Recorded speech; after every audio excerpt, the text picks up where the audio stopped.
તો હેલો મિત્રો, આપણી મસ્ત મોર્નિંગ થઈ ગઈ અને આજે આપણે મન તો નહોતું કેમ કે આપણને જરાક મજા નહોતી, પણ આની ભેગા હોય એટલે આપણને મજા આવી જ જાય અને આપણે પહોંચી ગયા કોલેજ જવા માટે. તો જો તો બાકી ઠંડી તો આ બેને જ લાગ્યો અને મસ્ત આપણે આજે 11 વાગે આવી ગયા અને જમી લીધું. જમવું તો નહોતું પણ તોય જરાક ખાઈ લીધું. આમ જો બાકી જરાક દાળ પાછા મને કંઈક તો આટલું જ ખા, પણ એ ત્યાં કંઈ વધારે નહોતા કે એ એક જ રોટલી ખાતા હતા જો.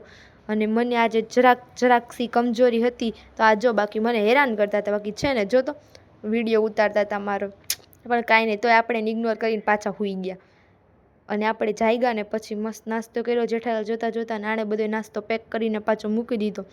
ત્યાં આપણી પાસે એક દુઃખદ સમાચાર આવી ગયા, મારો નખ તૂટી ગયો યાર. શીટ કેટલે માંડ મોટા કર્યા હતા અને એના હાઇલાઇટ પર પોસ્ટર રાખતા હતા પણ એ રહેતું જ નહોતું. અને આપણે આજે જમવામાં કંઈ સારું હતું નહીં. આપણે 12 વાગ્યા ગયા મેગી ખાવા માટે આપણા બધા ફ્રેન્ડ સર્કલ જોડે. મેગી ખાઈને આપણે ઘડીક વાર બેઠા મસ્ત વાતું કરી અને 5 મિનિટની વાર હતી ને ત્યારે દોડતા પાછા પીજીએ પહોંચી ગયા ગેટ બંધ કરવાને. બાય.